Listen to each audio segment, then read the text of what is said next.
अस्सलामुअलैकुम reader and listeners. Urdu novels library में आपका ढेर सारा वेलकम।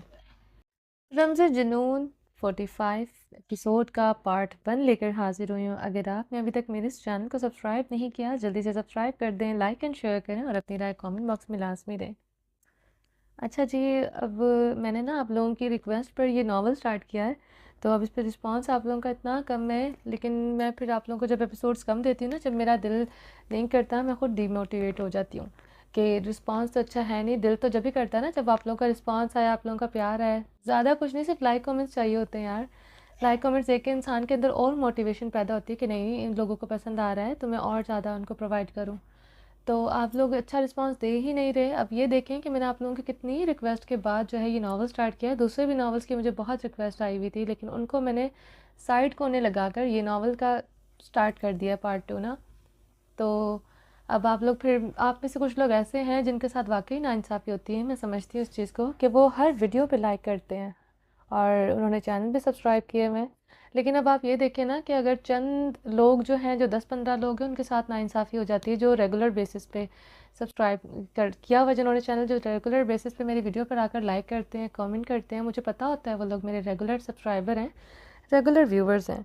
तो प्लीज़ आप ऐसा ना किया करें, एपिसोड रीड कर ना निकल जाया करें। आप लोगों का एक छोटा सा लाइक चाहिए होता है बस, ताकि मैं आप लोगों को आगे से आगे एपिसोड्स दूँ।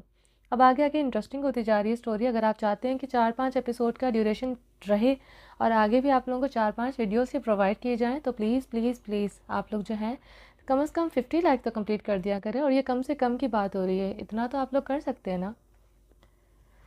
चलें जी, गिले तो चलते रहेंगे, चलते हैं नावल की तरफ।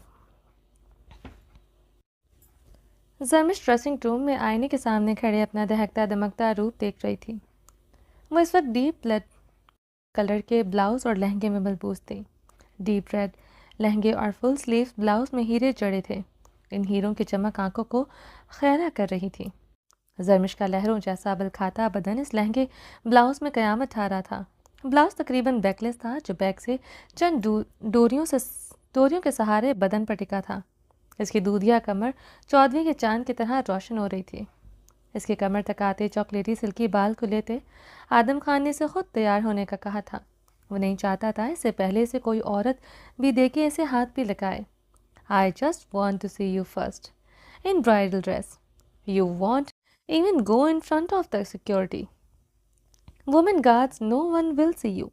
मैं तुम्हें सबसे पहले इस दुल्हन के लिबास में देखना चाहता हूँ। तुम ये पहनकर सिक्योरिटी वुमेन के सामने भी नहीं जाओगे, कोई भी तुम्हें नहीं देखेगा। आदम खान के दिए हुए मोबाइल को पकड़े वो इसका मैसेज पढ़ते। अपना सुर्ख लिपस्टिक से सजा निचला लब दांतों तले दबा गई थी। इस नंबर से वो आदम खान के अलावा किसी से कांटेक्ट नहीं कर सकती थी। यहाँ आते जेट में इसने फरिश्ते को कॉल करके बताया था वो डॉक्टर्स के साथ फलाही कैंप में गई है। बर्फ़बारी और रास्ता दूर होने की वजह से वो इधर ही रुकेगी। फरिश्ते के कुछ बोलने से पहले ही आदम खान ने इसे मोबाइल छीनकर ऑफ करते दूर उछाल दिया। ज़रमिश अब अपना धमकता दो आदिशा रूप मिरर में भीगी निगाहों से धड़कते दिल के साथ देख रही थी। हैदर खान के बगैर निकाह करने से इसका नाजुक दिल सूखे पत्ते की मानंद काँप रहा था। इसका बदन अरताश की कैफियत में था। जो भी था, अगर ब्लड टू स्पीड से बचने के लिए इसे तेज़ धार तलवार पर भी चलना पड़ता, वो चलती। ये तो सिर्फ हैदर खान को धोखा ही देना था। वह अपनी भीगी आंखें बेदर्दी से अपनी हथेलियों से रगड़ते हुए ड्रेसिंग रूम से निकलती बाहर आई। वो ड्रेसिंग मिरर की तरफ बढ़ते अपने सिल्की बालों को स्ट्रेटनर के से मज़ीद स्ट्रेट करने लगी। ज़रूरत नहीं मज़ीद तैयार होने की। मेरे पाक तरीन वजूद, तुम इतने में ही क़यामत लग रही हो।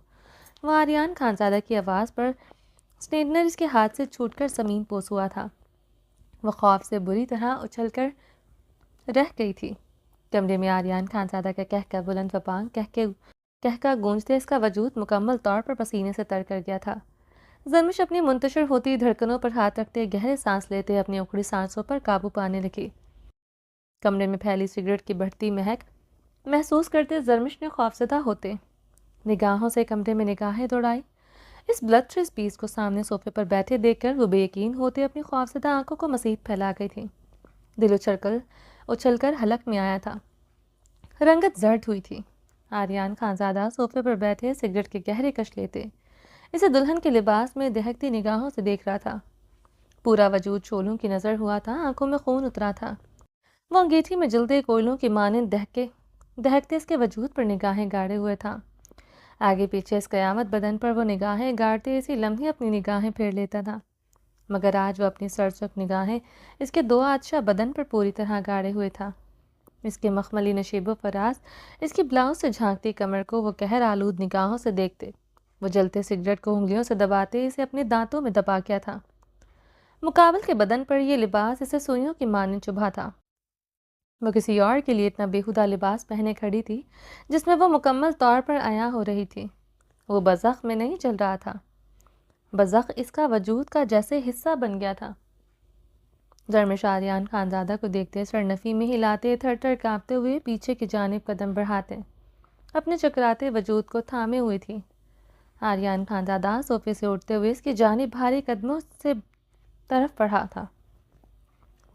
तुम कौन हो? यहाँ कैसे आए? वो आर्यान खानज़ादा की स्याह आंखों और इसकी स्किन टोन को देखते कपकपाते लबों से बोलते पीछे की जानिब कदम बढ़ाने लगे।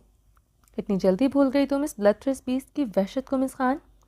वो बर्फीले लहजे में बोलते भारी कदमों से इसकी तरफ आहिस्तगी से बढ़ते इस पर अपनी स्याह सुर्ख आंखें गाड़े हुए था। नहीं तो तुम यहाँ कैसे आ सकते हो? ये मुमकिन नहीं, आदम खान ने कहा था, तो तुम कभी अब हम तक नहीं पहुँच सकते। वो मुसलसल पीछे की जानिब कदम बढ़ाते आर्यान खानज़ादा की स्याह आंखों में अपनी भीगी निगाहें गाढ़े कपकपाते लबों से बोल रही थी। आदम खान जेके?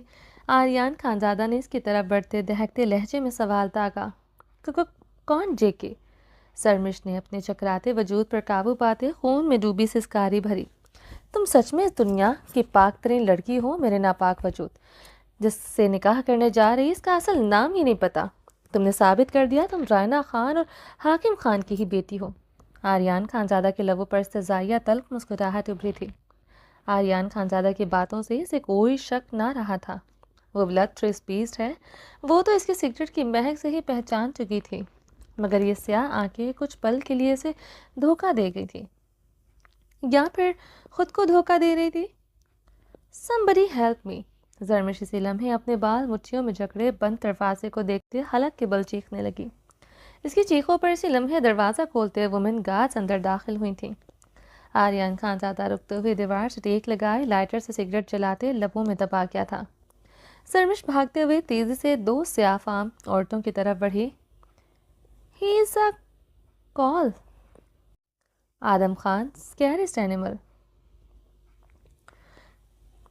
He has come to kidnap me. Call Adam Khan and he is a bloodthirst beast. आदम खान को बुलाओ, ये स्कैरिस्ट एनिमल है, ये मुझे किडनैप करने आया है, ये ब्लडथ्रस्ट बीस्ट है। वो थर थर काँपते हुए इन स्याफाम औरतों से टूटे लफ्ज़ों में मदद मांग रही थी।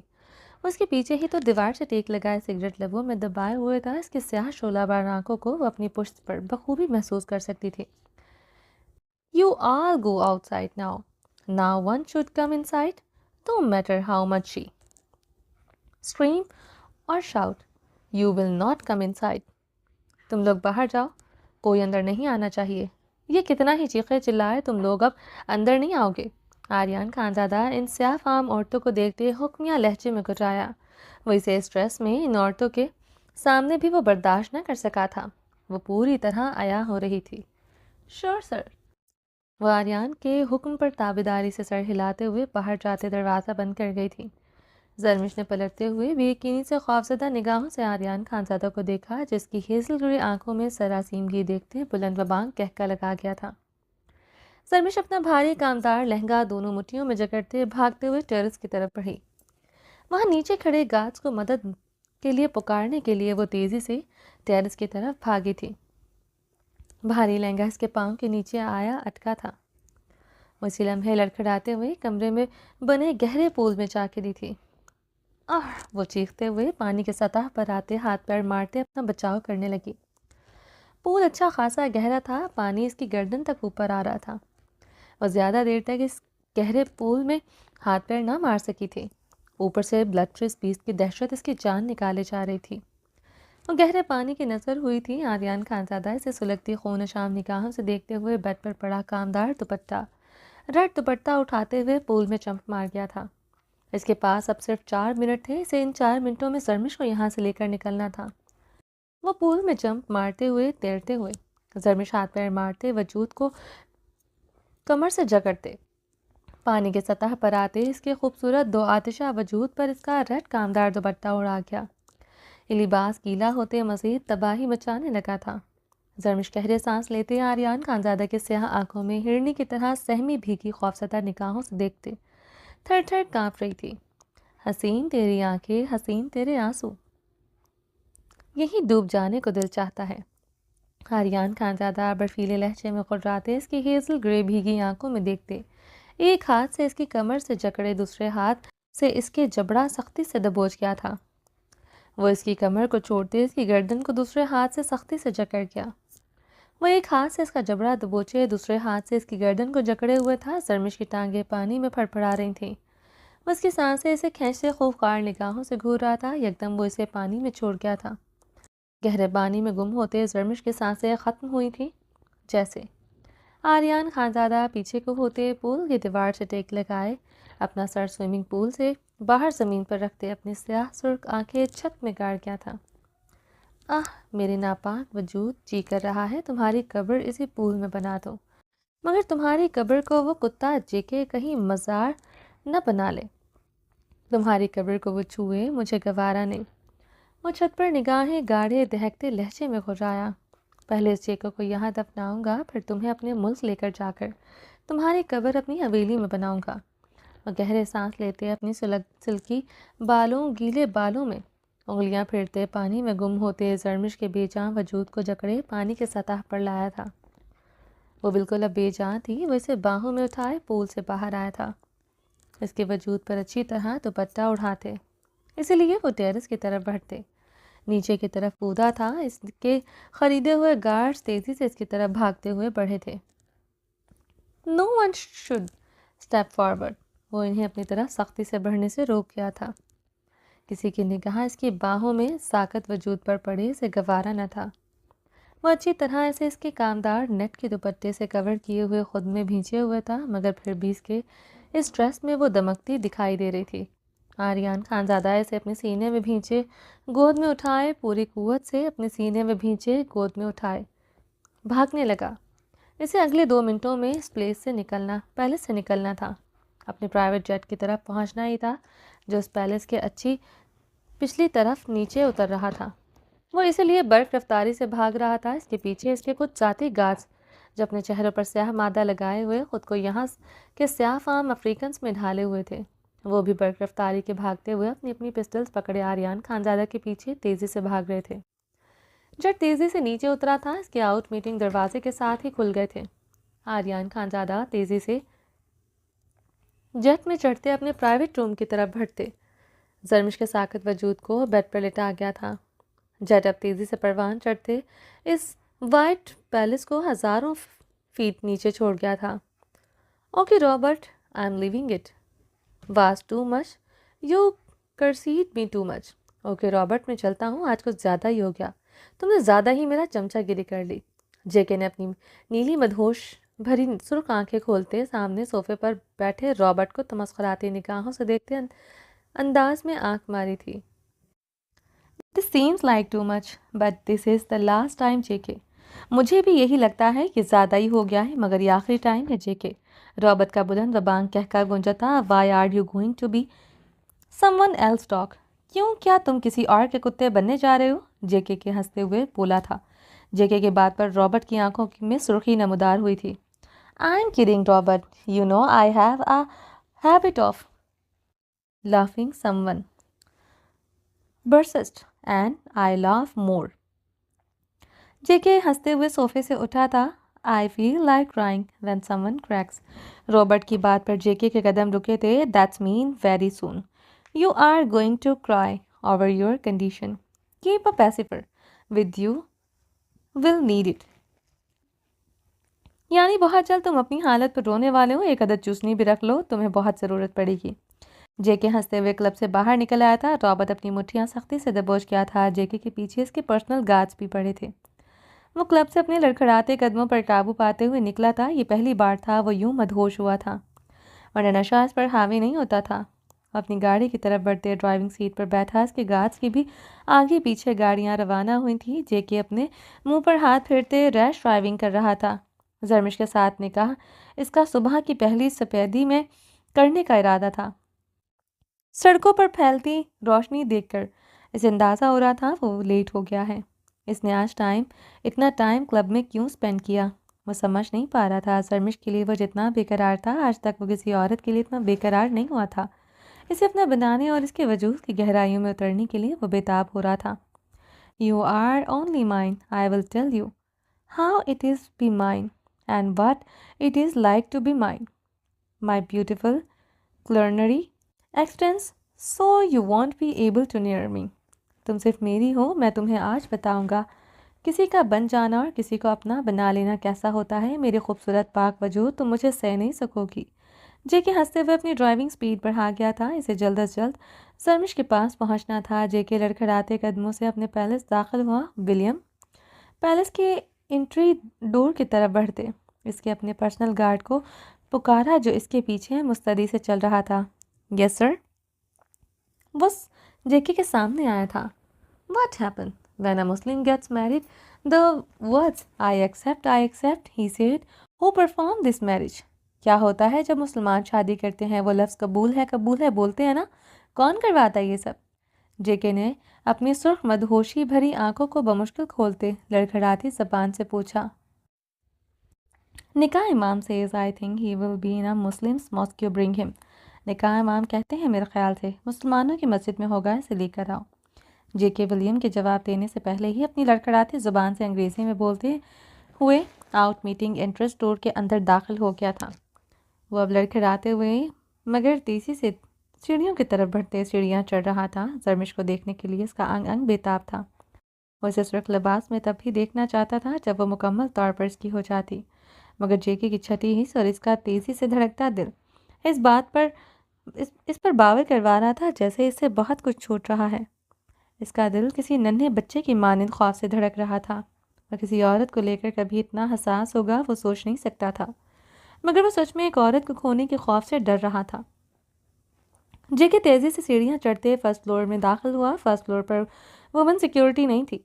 एक पल के लिए इसके कदम रुके थे, दूसरे पल वो तेज़ी से जरमिश को के कमरे का दरवाज़ा खोलते अंदर दाखिल हुआ। वो कमरे में कहीं नहीं थी। जेके बदहवास होते ड्रेसिंग रूम की तरफ बढ़ा था, वो वहाँ भी नहीं थी। मिसी के वॉशरूम की तरफ बढ़ते जेके ने जरमिश को बुलंद आवाज़ में पुकारा। जवाब न आने पर जेके इसी लम्हे दरवाज़ा खोलकर अंदर दाखिल हुआ। खाली वॉशरूम देखकर जेके के कदम बुरी तरह लड़खड़ाए थे। वो भागते हुए टेरेस की तरफ आया। वहाँ कोई भी गार्ड इस वक्त मौजूद नहीं था। जेके के वजूद में चिंगारियाँ दौड़ी थी। वो इसी पल नीचे को कूद गया था। वो भागते हुए तेज़ी से पैलेस की पिछली साइड की तरफ बढ़ा। इसके दर्जनों गार्ड्स वहाँ पर साकत पड़े थे। जेके अपनी लाइट ब्राउन बालों में मुट्ठियों में जकड़े तैशो आलम से चीखा था। वह बड़ रफ्तारी से भागते हुए अपनी पैलेस की फ्रंट साइड पर आया। वहाँ खड़े गार्ड्स की तादाद भी कम थी। जेके के ये देखते पागल हुआ था। Bloody bastards! जेके एक गार्ड की तरफ बढ़ते इसका गिरेबान जकड़े पागल होता चीखा था। इससे पिस्टल छीनते वो बेदर्दी से इसके मुंह में फायर कर गया था। वो गार्ड ज़मीन पर पड़ा साकत था। जेके अपने बाल मुट्ठियों में जकड़े तैशो आलम से पागल होता चीखा था। बाकी गार्ड्स खामोशी से नजर झुकाए खड़े थे। You all are bloody bastards, you all are of you use for JK does not keep any rubbish in his life। तुम सब हो तुम लोग जबकि काम के नहीं रहे, जबकि अपनी ज़िंदगी में कचरा नहीं रखता। वो चीखते हुए वहाँ खड़े तमाम गार्ड्स पर राइफल से बेदर्दी से फायर कर रहा था। Bloody bastard, these were of no use of for JK. जबकि अपने गार्ड्स को ज़मीन पर साकत पड़े देखकर पागल होते चीखा था। Ready the helicopter William, he will killed by a dog। He stepped on JK's land। He will be given a merciless death। Helicopter तैयार करो विलियम, इसे कुत्ते की मौत दी जाएगी। इसने जेके की सरजमीन पर कदम रखा था, इसे बहुत बेदर्दी की मौत दी जाएगी। जेके चीखते हुए पैलेस के एंट्रेंस से अंदर दाखिल होते ही तैश और सियाल से अपने कमरे की तरफ बढ़ा था। इसका पूरा वजूद तांबे की मानंद चल रहा था। जिस दुल्हन के लिबास में इसे किसी औरत के सामने वो बर्दाश्त नहीं कर सकता, वो उस आर्यन खानजादा के सामने थी, अब इसके पास थी। आह, चीखे चीखते हुए अपने कमरे का हशर बिगाड़ चुका था। She is just mine, she is just mine, I am the only juggler in the game, she is only mine, she is the passion of JK. वो सिर्फ मेरी है, सिर्फ मेरी है। इस खेल का बाजीगर सिर्फ मैं हूँ, वो सिर्फ मेरी है। वो जेके का जुनून है। जेके पागलों की तरह अपने कमरे को तहस नहस करते बुरी तरह चीख रहा था। आर्यन खानजादा जेट के प्राइवेट रूम में बेड के पास कुर्सी रखकर बैठे हुए जरमिश पर अपनी सुलगती कहर बार निगाहें गाड़े हुए था, जो इसी दुल्हन के भीगे लिबास में इसके सामने बेड पर बैठी मध्यम सांसें लेते हुए साकत सी पड़ी थी। आर्यन खानजादा इसके भीगे बाल, इसके सुर्ख यादकूती होंठ, इसके दो आतिशा बदन को कहर आलूद निगाहों से देख रहा था, जो रेड कामदार दुपट्टे में भी अपनी कारस्तानियां दिखा रहा था। आर्यन खानजादा को ये लिबास जो इसने किसी दूसरे मर्द के लिए पहना, इसके जिस्म के साथ लिपटे देखकर अपने वजूद पर बर्चियों की माने चुभ रहा था। आंखें खोलो मुस्कान। आर्यन खानजादा कुर्सी से उठते इसकी तरफ बढ़ते इसके गाल पर अपना भारी हाथ थपथपाते कुर्राया। वो ऐसे ही बेहोश मध्यम सांसें भर रही थी। Open your eyes my evil presence. आंखें खोलो मेरे नापाक वजूद। आर्यन खानजादा इसके नाजुक जबड़े को बेदर्दी से दबोचे इसके ऊपर झुके अपनी सुलगती सांसें छोड़ते दहाड़ा था। आर्यन खानजादा के खून और शाम दहाड़ पर जरमिश के बेजान वजूद में हलचल हुई थी। इसने अपनी सुर्ख मतोरम आंखें खोलते अपने चेहरे पर झुके आर्यन खानजादा को देखा। वो बेड के पास खड़े थोड़ा झुके हुए इसकी हेजल ग्रे आंखों में अपनी सब सुर्ख आंखें गाड़े हुए था। जरमिश चीखते हुए आर्यन खानजादा को दोनों हाथों से दूर धकेलते उठकर बैठते बेडराउंड में समाई थी। आर्यन खानजादा इससे दूर होते कुर्सी पर बैठते, थोड़ा आगे को होते इस पर अपनी निगाहें गाड़ गया था। जरमिश आर्यन खानजादा को देखते खौफ और हिरास से इस कमरे के चारों तरफ निगाहें दौड़ाने लगी। मम्मा मैं कहाँ हूँ? जरमिश ने टूटे लफ्ज़ों से बमुश्किल पूछा था। तुम कहाँ हो मैं बता सकता हूँ, मगर मुझे लगता है तुम्हें दिखा देना ज़्यादा बेहतर है। वो जरमिश को कलाई से बेदर्दी से जकड़ते रूम से बाहर आया। जरमिश खौफजदा निगाहों से जेट को देख रही थी। ऐसे ही प्राइवेट जेट में वो आदम खान के साथ बैठ कर आई थी, यानी वो इस वक्त आसमान की बुलंदियों पर इस ब्लथरस पीस के साथ थी। आर्यन खानजादा रूम से बाहर आते एयरक्राफ्ट डोर की तरफ बढ़ा। एक हाथ से वो इसकी कलाई सख्ती से जकड़े हुआ था। आर्यन खानजादा ने जेट का दरवाज़ा खोलते जरमिश को कलाई से बेदर्दी से जकड़े अपनी तरफ खींचा। जरमिश चीखते हुए अब इसके सीने से आन टकराई थी। डोर अब मुकम्मल खुल चुका था। शदीद हवा के दबाव से जरमिश चीखते हुए आर्यन खानजादा की शर्ट मुट्ठियों में जकड़े हुए थी। वो आंखें नीचे आर्यन खानजादा के सीने में समाई थी। इसके चॉकलेटी सिल्की बाल हवा में लहरा रहे थे। शाने पर दुपट्टा इसके साथ चिपकते इसके काबू से बाहर हो रहा था। प्लीज़ आर्यन। जरमिश इतने हवा के दबाव में बमुश्किल बोलते इसके सब आंखों में अपनी आंखें गाड़ गई। वो जेट की दीवार के साथ टेक लगाए इसे अपने सामने कंधों से जकड़े खड़े किया हुआ था। जरमिश की बाएं साइड तकरीबन खुले दरवाजे की तरफ थी। जी तो कर रहा है तुम्हें यहाँ से धक्का दे दूँ, ताकि तुम्हारा केप टाउन में हमेशा रहने का ख्वाब पूरा हो जाए। वो इसे कंधों से जकड़े इसकी आंखों में देखते घुर्राया। नहीं। जरमिश ने सरनफी में हिलाते कपकपाते हुए आर्यन खानजादा की शर्ट को मुट्ठियों में जकड़े हिचकी ली। चाबी कहाँ है? आर्यन खानजादा इसके बालों को गुद्दी से दबोचे इसका चेहरा अपने मुकाबल करते चीखा था। कौन सी चाबी? जरमिश ने खौफ से रोते हुए सरनफी में हिलाया। वही सीक्रेट रूम की चाबी जो तुमने मेरे सीक्रेट लॉकर से चुराई थी। आर्यन खानजादा इसे बाहर की तरफ करते चीखा था। वो इसे मजबूती से कंधों से थामे हुए था। मुझे नहीं पता, वो आदम खान के पास है, इसने मुझसे ले ली थी। जरमिश इसकी शर्ट मुट्ठियों में जकड़ते रोते हुए बमुश्किल बोली थी। वो नीचे की तरफ किन अखियों से देखते खौफ से बुरी तरह चीखने लगी थी। आर्यन खानजादा इसे कहर बार निगाहों से घूरते डोर बंद करते इसे अब बेदर्दी से सीट पर धकेल गया था। जरमिश सीट पर गिरे अपना कामदार दुपट्टा खुद पर लपेटे खौफ से मुंतशिर होती धड़कनों पर हाथ रखते बुरी तरह ससकने लगी थी। आर्यन खानजादा इसकी तरफ बढ़ते इसके सामने वाली सीट पर बैठते इस पर झुकते हमने सब आंखें इसकी हेजल ग्रे खौफजदा आंखों में गाड़ गया। जरमिश सिसकते हुए मजीद सीट में समाई थी। मुझसे धोखा किया, इस जेके के साथ मिलकर मेरे साथ खेल खेला, इस गैर मर्द अनजान इंसान के साथ इतनी दूर चली आई। साबित किया तुमने तुम सिर्फ रायना खान की बेटी नहीं तुम भी बेटी बहन के तौर पर गलाजत भरा वजूद हो। आर्यन खानजादा से सुलगती निगाहों से देखते गुर्राया था। कैसे हुई मैं गलाजत, कैसे हुई मैं शर्मिंदगी का मकाम, निकाह करने जा रही थी मैं। हक है मुझे निकाह करने का। जरमिश आर्यन खानजादा के हद तक आमेज बातों पर बिलबिलाते हुए हंसियानी चीख पड़ी थी। मुकाबिल के लबों से निकाह करने वाली बात सुनते आर्यन खानजादा के दिमाग की रगें भड़क उठी थी। पूरे वजूद में मिर्चें दहकी थी।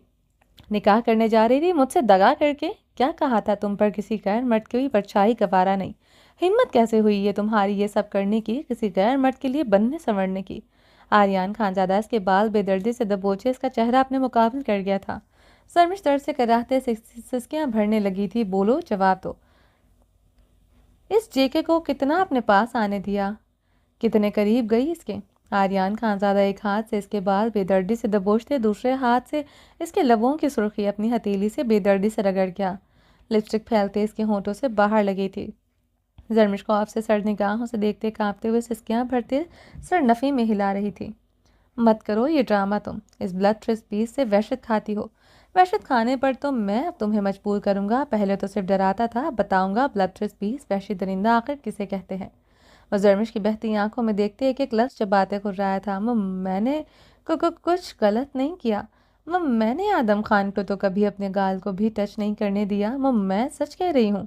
जरमिश ने आर्यन खानजादा की खून उतरी आंखों में देखते घुटी घुटी आवाज़ में वजाहत दी। बकवास बंद करो तुम अपनी, वरना तुम्हारे गालों पर थप्पड़ों की ऐसी बरसात करूंगा सारी उम्र अपने गालों की बदसूरती की वजह से आईना नहीं देख सकोगी। आर्यन खानजादा दहकते लहजे में हलक के बल धाड़ा था। जरमिश ख्वाब से अपने गालों पर हाथ रख चुकी थी। वो एक थप्पड़ नहीं सह सकती थी। वो थप्पड़ों की बरसात कर रहा था। पाक हलाल काम करने जा रही थी तुम, निकाह करने जा रही थी, वो भी हैदर खान को बताए बगैर, वली के बगैर निकाह करने जा रही थी तुम। रायना की तरह इश्क माशूकी का खेल खेल रही थी तुम। आर्यन खानजादा के बालों को मजीद बेदर्दी से दबोचे आज सदा लहजे में धाड़ा। तो तुमने मेरे पास कोई ऑप्शन नहीं छोड़ा। आदम खान ने वादा किया था वो तुम से मेरी जान छुड़वा देगा। इश्क नहीं करती, इश्क में सिर्फ साह। नाम मत लेना अपने पुराने आशिक का, कसम खाता हूँ मैं अपनी मॉम की। यहाँ तुम्हें इसी जेट से नीचे धक्का दे दूंगा। आर्यन खानजादा फूलती रगों के साथ गुर्राते हुए इसके बाल छोड़ते से बेदर्दी से सीट पर पटक गया था। आग ही आग लगी थी पूरे वजूद में। साहिर खान का नाम भी वो कहाँ मुकाबिल के लबों से सुन सकता था।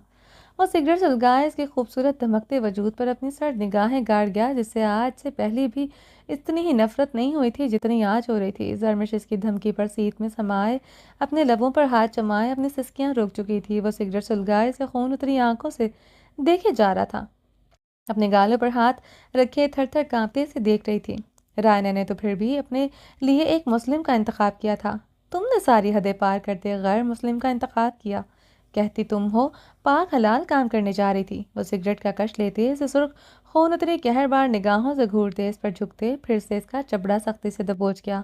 वो मुसलमान है, आदम खान नाम है। जरमिश ने दर्द से कराहते घुटी घुटी आवाज़ में कहा। आर्यन खानजादा इसकी बात पर इसका जबड़ा छोड़ते सीट से टेक लगाए बुलंद व बांग कहकर लगा गया था। इसे कहते हैं गलाजत में भी गिर जाना, फिर भी इनकारी होना।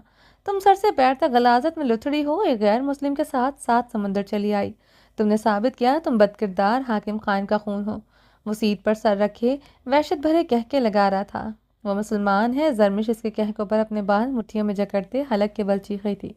चीखती रहो, पागलों की तरह चीखो। मैं पागलों की तरह कह के लगाऊंगा, तुम पागलों की तरह चीखोगी। मुझे मेरे नापाक वजूद ने धोखा दिया, तुम्हें तुम्हारे पाक इरादों ने धोखा दे दिया। वो बुलंद व बांग कह के लगा रहा था। वो मुसलमान है। जरमिश अपने बाल मुट्ठियों में जकड़े सर नफ़ी में हिलाते बुरी तरह से सक रही थी। अब की बार तुम्हारे लिए ये इंतखाब लथरिस पीस करेगा। वो उसकी तरफ झुकते से बाजों से जकड़े अपनी तरफ खींच गया। वो कटी डाल की तरह इसके सीने से आन लगी थी। और मेरा इंतखाब है आर्यन फारस खानजादा। वो इसकी भीगी खौफज़दा निगाहों में देखते गुर्राया। इसकी बात का मतलब समझते जरमिश की आंखें खौफ और हिरास से फटने की हद तक खुली थी। नहीं, जरमिश की आवाज़ हलक में घुटी थी। आर्यन फारस खानजादा तुमसे निकाह करते, तुम्हें अपनी दस्तरस में लेते, तुम्हें अपने शिकंजे में इस तरह दबोचेगा तुम सांस लेने से भी पहले मुझसे 100 बार पूछोगी।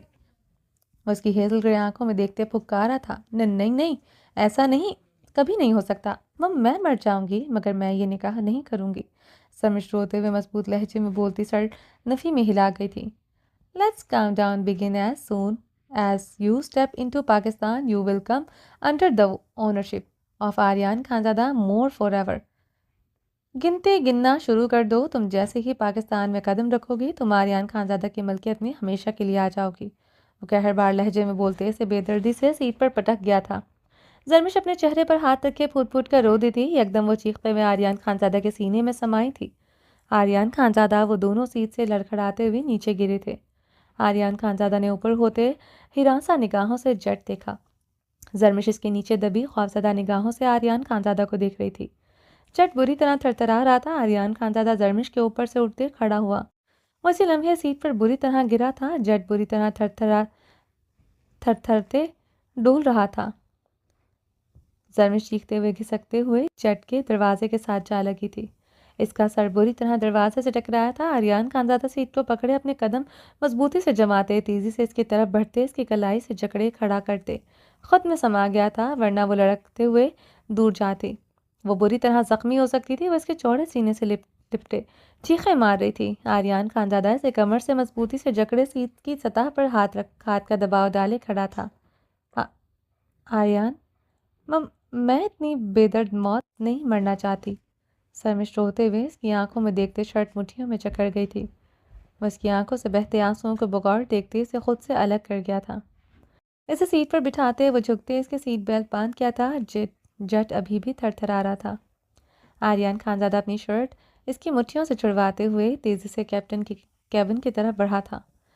एकदम जरमिश की तरफ के विंडो का शीशा टूटते हुए टुकड़ों की सूरत में बिखरा था। जेट एक इंजन में यकीनन आग लग चुकी थी। जरमिश की दिलखराश चीखें गूंजी थी। आर्यन खानज़ादा पलटते हुए इसकी तरफ बढ़ा।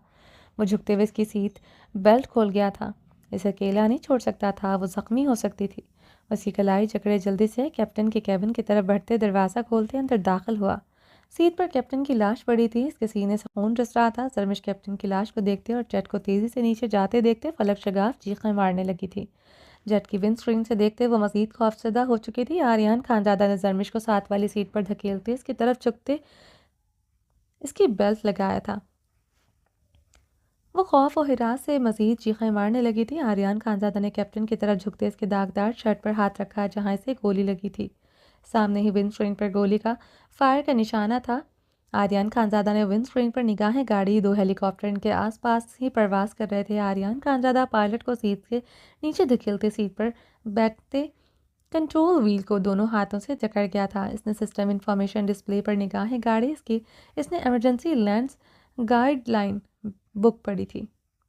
वो सेफली इमरजेंसी लैंड कहाँ कर सकता था और कैसे लैंड करना था, इसका अंदाज़ा ठीक निकला था।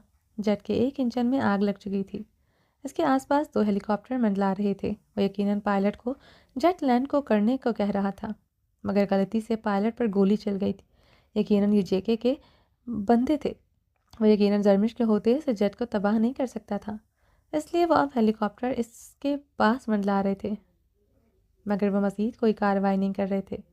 जेट बुरी तरह थरथराते आर्यन खानज़ादा के कंट्रोल से बाहर हो रहा था। आर्यन खानज़ादा से अपनी पूरी फोर्स लगाए काबू करने की कोशिश कर रहा था। अगर जल्दी सेफली लैंड ना करता तो जेट हवा में ही क्रैश हो जाता। हम मर जाएंगे, मुझे इतनी खौफनाक मौत नहीं मरना, जरमिश रोते हुए हंसियानी चीखी थी। आर्यन खानज़ादा कंट्रोलिंग व्हील्स को जकड़े प्लेन को कंट्रोल करते इसे सेफली लैंड करने की पूरी कोशिश कर रहा था। वो अंडर कवर एजेंट था, इसे पायलट की ट्रेनिंग भी दी गई थी। वो छोटा तैयारा उड़ाना जानता था, मगर जेट कभी नहीं उड़ाया था। वो जानता था अगर वो सेफली लैंड भी कर लेता है तो जेके इसे पकड़ लेगा। वो बुरी तरह फिसल चुका था, मगर वो जरमिश को किसी कीमत चुपके जेके को नहीं सौंप सकता था। इसे सेफली लैंड करके खुद को और जरमिश को हर कीमत पर बचाना ही था। इसे इस लम्हे रुशना खान का ख्याल आया था, अगर इसे इस जेट में कुछ हो जाता कभी रुशना खान वहाँ से नहीं निकल सकती थी। इसकी कब्र इस डार्क रूम में ही बन जाती और शाज़मा खान का क्या होता, वो कैसे जिंदा रहती इसकी और रोशना के बगैर। आर्यन खानज़ादा की सब्ज़ आंखों में नमी छाई थी। 21 साल पहले रायना खान और हाकिम खान की वजह से वो अपना सब कुछ खो चुका था। आज वो इनकी बेटी की वजह से वो सब कुछ खोने जा रहा था। इसके वजूद में पास बैठे वजूद के लिए आग ही आग भड़की थी। वो जबड़े भींचते अपनी पूरी फोर्स लगाए जेट को कंट्रोल कर रहा था। जब वो काफ़ी हद तक जेट को कंट्रोल कर चुका था। हम मर जाएंगे, मैं मर जाऊंगी, जरमिश रोते हुए मुसलसल चीख रही थी, बकवास बंद करो अपनी, तुम्हारे आशिक ने तुम्हें मारने का पूरा बंदोबस्त कर रखा है, मगर तुम्हें मैं इस कुत्ते जेके की सरजमीन पर नहीं मरने दूंगा। मेरा नफरत भरा जुनून कहता है तुम्हारी कब्र भी तुम्हारे आशिक की नज़र न पड़े। आर्यन खानज़ादा तैशो आलम से दहाड़ा था। जरमिश इसकी दहाड़ पर रोते हुए आंखें मीच गई थी। आर्यन खानज़ादा ने जेट की विंड स्क्रीन से इसे देखा। अब ज़मीन नज़र आ रही थी। कुछ देर पहले सिर्फ बादल दिखाई दे रहे थे। इसके पास ग्राउंड सपोर्ट न थी। हर तरह का राब्ता मुंतक़ी हो चुका था। वो गहरे सांस लेते अपने नमज़दा बाल दाएं बाएं चटक गया था। पसीने की बूंदें जरमिश के चेहरे और उसके गिर्द गिरी थी। अल्लाह अकबर! आर्यन खानज़ादा ने ऊंची आवाज़ में अल्लाह का नाम सुनता, अल्लाह का नाम लेते जेट को सेफली लैंड करने की पूरी कोशिश की। इसे समंदर के करीब जजीरे नजर आ रहा था, जहाँ से जेट को रोकना ही था, वरना जेट समंदर की तरफ बढ़ते आग लग सकती थी। अभी जेट के बाकी इंजन सलामत थे, मगर वो लैंडिंग करने में देर लगाता। बाकी इंजन में भी आग लग जाती। आर्यन सरमिश कानों पर हाथ रखते चीखते हुए आंखें मूंद चुकी थी। इसका बदन बुरी तरह अर्ताश करते सीट से टकराया था रहा था। इसकी चीखों की गूंज बढ़ती जा रही थी। एकदम जेट रुक चुका था। आर्यन खानज़ादा ने गहरे सांस लेते अपने नमज़दा बालों में उंगलियां फेरते जेट की विंडस्क्रीन को देखते आंखें मूंद गया था। वो सेफली लैंड कर चुके थे। जरमिश आंखें नीचे स्टिल चीख रही थी। आर्यन खानज़ादा सीट से देख लगाए आंखें मूंदे अभी भी गहरे सांस ले रहा था। कुछ देर पहले वो जिंदा रहने की उम्मीद खो चुका था। मरने का खौफ नहीं था, मगर शासमा खान, रुशना खान और साथ बैठे वजूद की जिंदगियों का खौफ था, जिसे जो अभी भी इसका दिल धड़काए हुए था। हेलीकॉप्टर की आवाज़ सुनते आर्यन खानज़ादा ने विंड स्क्रीन से बाहर देखते आसमान की तरफ निगाह की। दोनों हेलीकॉप्टर इनके ऊपर मंडला रहे थे। आर्यन खानज़ादा सीट से उठते पायलट कैबिन से इसी लम्हे बाहर आया था। इसने सीट पर पड़ा एक बैग उठाते अपनी कमर पर बैग बेल्ट के जरिए अटैच किया। वो तेज़ी से कैबिन की तरफ बढ़ा था। सरमिश बुरी तरह कांपते हुए कानों पर हाथ रखते आंखें नीचे हुई थी। अब वो चीखें मारना रुक चुकी थी। आर्यन खानज़ादा ने झुकते हुए इसकी सीट बेल्ट खोली थी। वो इसे कलाई से जकड़ते बेदर्दी से खींचते अपने कैबिन से बाहर लेकर आया था। सरमिश बेजान होते इसके साथ खिंचती चली गई थी। वो इसे लिए जेट से बाहर निकला। हेलीकॉप्टर इनके ऊपर ही मंडला रहे थे। आर्यन खानज़ादा का हाथ जरमिश आर्यन खानज़ादा का हाथ पकड़ते तेज़ी से जंगल की तरफ भड़ गया था। इनके जंगल की तरफ बढ़ने पर हेलीकॉप्टर वापस मुड़ गए थे। आर्यन खानज़ादा ने अपनी पेन की पॉकेट से फ़ोन निकालते सिग्नल चेक किए। थोड़े बहुत सिग्नल आ रहे थे, मगर जंगल की तरफ आगे बढ़ने पर ये सिग्नल ड्रॉप हो जाने थे। वो इसे इस घने जंगल की तरफ आगे बढ़ना ही था, वरना जेके के आदमी बासानी इन्हें पकड़ लेते। आर्या ने जरमिश को एक दरख्त के साथ लगाया। वो अपने वजूद पर दुपट्टा अच्छी तरह ओढ़े आंखें मीचे हुए थी। आर्यन इसके दो आतिशा जिस्म पर खून आलूद निगाहें गाड़े हुए था। ऐसे बेपर्दा लिए वो इसे यहाँ किस किस की नज़रों से बचाता आखिर। आर्यन खानज़ादा का बस नहीं चल रहा था, इसे इधर ही ज़मीन में जिंदा दफन करते। आर्यन खानज़ादा ने यहाँ मौजूद बाकी cover agent under cover agent को मैसेज सेंड करते मदद मांगते अपनी लोकेशन सेंड की थी। वो जरमिश की तरफ बड़ा ही था कि स्टेला की कॉल इसने जबड़े भींचते हुए फ़ोन उठाते कान से लगाया। You cheated, tell the location to JK if you had to do this, then why did you do help me. तुमने मुझे धोखा दिया, मेरी लोकेशन जेके को बताई। अगर यही सब करना था तो फिर ये सब क्यों किया। आर्यन मोबाइल पर अपने आवाज़ खोता चीखा था। जेके ने इसकी लोकेशन कैसे ट्रेस की, वो अभी तक हैरान था। I did not I tell JK anything I don't know how JK found our location, and that's why I called you, because you did such a sloppy job that JK easily reached you. मैंने जेके को कुछ नहीं बताया, मैं नहीं जानती इसे तुम्हारी लोकेशन कैसे पता चली, इसलिए तुम्हें फ़ोन किया। तुमने इतना कच्चा काम किया था कि जेके आसानी से तुम तक पहुंच गया था। स्टेला फ़ोन पर चीखी थी। What are you saying? How can he know my location? क्या कह रही हो तुम? जेके कैसे जान सकता है मेरी लोकेशन? आर्यन खानज़ादा जवाबन हलक के बल धाड़ा था। जरमिश इसकी दहाड़ पर खौफ से सिसकती हुई दरख्त के तने के साथ टेक लगाए ज़मीन पर बैठते चली गई थी। वो खौफ से मरने वाली हो रही थी। अफ्रीका के जंगल में वो इस ब्लथरस बीस्ट के साथ अकेली थी। आई don't know anything a girl like that should not come back in life JK again. Do you understand? मैं कुछ नहीं जानती, वो लड़की जेके की ज़िंदगी में वापस नहीं आनी चाहिए। वो फ़ोन पर गुड़ाते हुए फ़ोन बंद कर चुकी थी। दरवाज़ा दहाड़ से खुला था। जेके को अंदर दाखिल होते देखकर स्टेला घबराते हुए अपनी कपकपाहट पर काबू पाते कई कदम पीछे की जाने बढ़ा गई थी। जेके स्टेला को देखते मुस्कुराते हुए इसकी तरफ बढ़ा। जेके को मुस्कुराते देखते स्टेला की जान में जान आई थी, जबकि जेके ने अपनी बाहें इसकी तरफ फैलाई। स्टेला बेयकीन हुई थी। दूसरे लम्हे वो भागते हुए जेके की मजबूत बाहों में आन समाए। My love, how can I tell you how much I have missed your fragrance.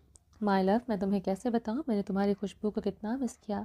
Stella जेके की बाहों में शिद्दत से समाए। इसके चौड़े चट्टानी सीने इसकी शर्ट खुले बटनों से नजर आते इसके हेयरलेस सीने पर लब रख गई।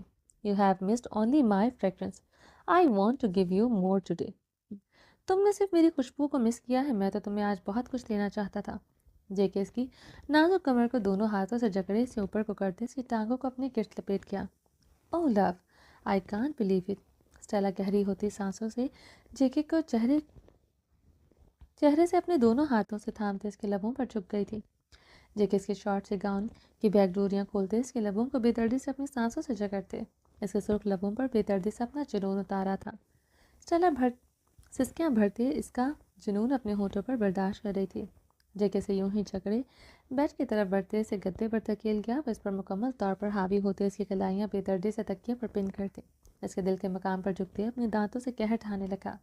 स्टेला बुरी तरह सिसकारियां भर रही थी। जेके इसकी गर्दन इसकी गहराइयों पर बेदर्दी से अपनी शिद्दतों के गहरे निशान छोड़ रहा था।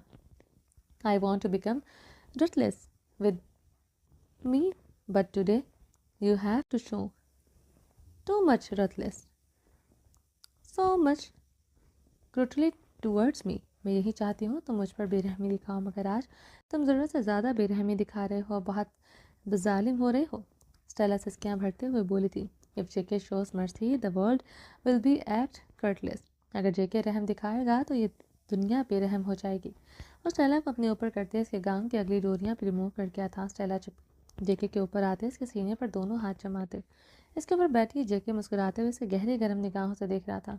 वो मुस्कुराती निगाहों से जेके को देखते अपने कंधों से खिसकते गाउन को नीचे करने लगी। जेके इसकी नीली आंखों में देखते मुस्कुराते हुए इसका हाथ पकड़ गया था। What do you want to me to do? Love, you will do whatever you say. I love you more than a world. क्या चाहिए तुम्हें लव? जो तुम कहोगी वही करूँगी। मैं पूरी दुनिया से ज़्यादा तुमसे मोहब्बत करती हूँ। स्टेला इसे मदहोशी से देखते बोली, I want loyalty but that can not be found in women like you. मुझे वफा चाहिए मगर तुम जैसी औरत में हो नहीं सकती। जेके अपनी पिस्टल इसके दिल के मकाम पर रखते गुर्राया था। I love you JK. Stella अपने दिल के मकाम पर पिस्टल रखे देखते रोते हुए कपकपाते लबों से बोली, you love me so much that when I was unbelievable unavailable for just one day where you wrapped in the arms of that blanket man and went into the room with that Aryan Khanzada. तुम मुझसे इतनी मोहब्बत करती हो कि एक दिन में तुम्हें मैसर ना हुआ तो मैं स्याह फाम के साथ लिपट रही थी और कमरे में सारियान खानज़ादा के साथ चली गई। वो गुर्राते हुए अपनी पिस्टल के नोक का दबाव उसके दिल के मकाम पर बढ़ा गया। I am sorry JK please. Stella कांपते हुए अपने दोनों हाथ इसके सामने छोड़ गई। JK does not forgive anyone's mistake, even by mistake.